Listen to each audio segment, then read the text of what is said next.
Hey guys, another Saturday is upon us, so that means another installment of Frightener 22's Saturday Night Movie Drive-In.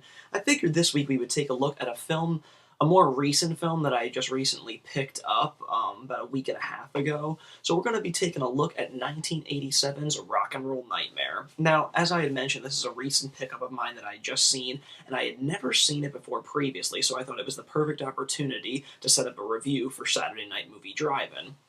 So basically, in this rock and roll cult classic horror movie, it deals with this band called the Tritons moving into like a farmhouse in order to record some new music. So, of course, they come along with the usual necessities: girlfriends, booze, and of course, rock and roll to practice on. So, in the midst of practicing songs and, fornicating with, their hot babes, there seems to be an evil lurking around in the farmhouse that begins taking hold of each and every band member, turning them into demons from hell. So it isn't until pretty much the climax of the film where the leader of the band, John Triton, goes head to head with the head honcho himself, the devil.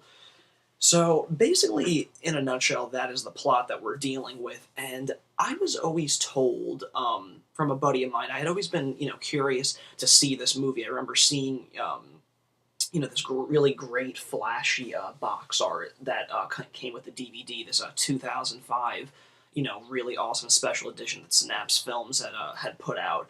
And had always been like intrigued and curious enough to check it out. So my friend had always told me that it's just a film that's it's really really stupid, but you can get into the spirit of that if you knew what what you're getting yourself into. So I didn't really take that at too seriously, because I figured, well, the concept sounds kind of cool, and I mean that fucking box art looks really really bitchin'. So I mean, how bad could it really be? So of course I pop it in, and the movie is well, it's a fucking shitstorm, as one could expect. But hold on one second. It's not bad in like, oh god, I can't take this kind of shit bad. It's bad in like a fun-loving, like Troll 2 kind of way. And in my book, that's a fucking okay. So throughout the film, as I had said, there's demons and evil lurking around in the farmhouse that just kind of starts to take over each and every single one of the band members.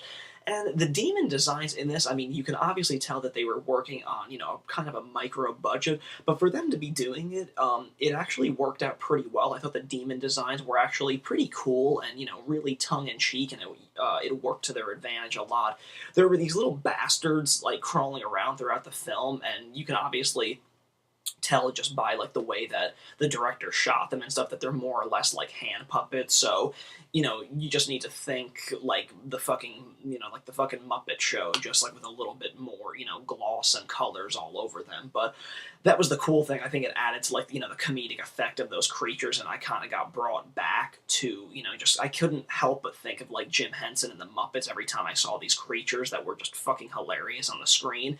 And interestingly enough, it's funny that I make that reference to the Muppets, because the leader, or one of the band members in the band, the drummer, actually has Animal from the Muppets on his bass drum, because obviously Animal was this crazy drummer in the Muppet Show. So I just thought that was kind of a funny connection. But nonetheless, the character designs are actually pretty cool. Like I said, they're very tongue-in-cheek, but they're cool. I mean, they add to the effect of the film, which is excellent. Everybody in this film sucks at acting. They're fucking terrible, but again, it's awesome in that Troll 2 kind of way. It's just really fucking humorous and a really really good time. Um, the actual actor in this, Mr. Jon-Mikl Thor, he plays the lead singer in the band called the Tritons, as I had mentioned earlier. And as they're laying down new tracks and rehearsing new music in this farmhouse, you're actually treated to, at times, what seems like music videos, like stuck into this this horror film. And it's actually kind of cool, because this film obviously was shot in 1987, and the songs that they play, you're probably like, oh, they probably have to be really bad. They're actually not at all. The songs are actually incredibly bitchin', and if you grew up in that time period, or just love the sound of 80s hair metal, as you can see I do, they're actually really solid. They're, you hear them and it's like, God, where have I fucking heard this song before? Because I feel like I must have heard it 1,000 times on like the radio, because it fucking is so hard rocking and so kick ass. But this was just most of these songs were written by Jon-Mikl Thor, who was somewhat of a heavy metal personality in the time period, which he still does to this day. But these were songs that he had actually written for the usage to be put in this film, and they work really well. I mean, they're really hard kicking songs that you feel like Motley Crue or Warrant or Rat could have came out with in the '80s. So the music that these guys actually performed is actually really kick ass, and the fact that at times you're probably questioning, well, like there's, maybe there's too many songs in this film. I'm kind of losing sight that it's a horror movie. It doesn't really matter because the music is pretty kick ass, so you can completely overlook that shit right off the bat. The director of this film, John Fasano, I have. There's actually another film that was made a year after this in 1988 called Black Roses, and it's not exactly a sequel to this film, but I think a lot of people feel comfortable calling it like a companion piece because it deals with the same kind of thing about heavy metal rock band and horror and the occult and stuff.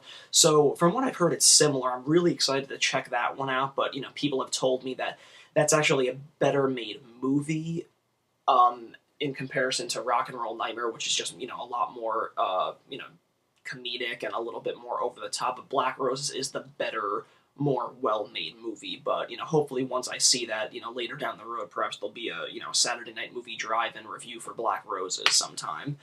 But back to Rock and Roll Nightmare. It's really ridiculous. Like I had said, it's completely over the top.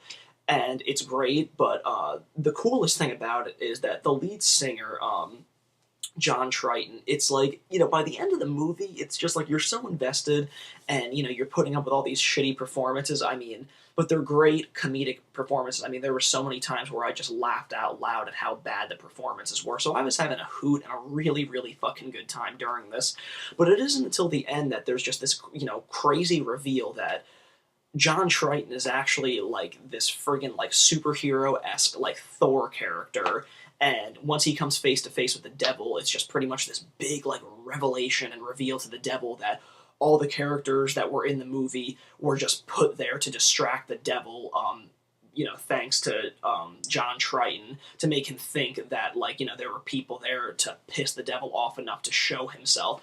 So it pretty much you just pretty much in that moment feel a little cheated, and I don't really like that all the time. Most of the time I actually hate that when you put yourself through a movie and you invest in the characters and you're putting up with watching them for 90 minutes, and then in the last 10 minutes you learn that it's all bullshit, that it was all made up, similar to the shit that they did in Identity. I fucking hated that movie just because the last 10 minutes was oh yeah, it was just all in some guy's head, all those people are just split personalities.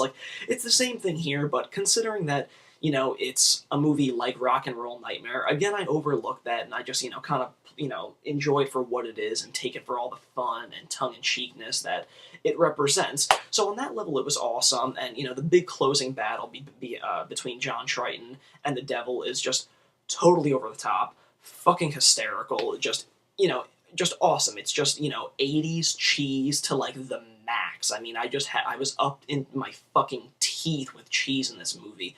And it was really, really great. I mean, there's moments in the movie where you might feel bored, but overall, this is actually a really, really fun midnight movie to pop in when, you just think that, have I seen every shitstorm or every, tongue-in-cheek 80s horror film out there? Well, take a double look and check out 1987's Rock and Roll Nightmare, because if you just want a glorious cheese fest set and, just dedicated to those really great hard rock and 1980s hair metal times, look no fucking further than Rock and Roll Nightmare, because the fucking character design, the demon designs are fucking awesome. The acting is tongue-in-cheek and it's absolutely ridiculous. And most importantly, the music in this is to fucking die for. It rules. It kicks ass in awesome 80s hair metal kind of way. So if you guys are yearning for a rock and roll, horror masterpiece, check out 1987's Rock and Roll Nightmare. You can't go fucking wrong. As always, guys, thanks again for tuning in to Frightener 22's Saturday Night Movie Drive-In, and I will certainly see you guys next Saturday for yet another motherfucking review. Thanks again for tuning in.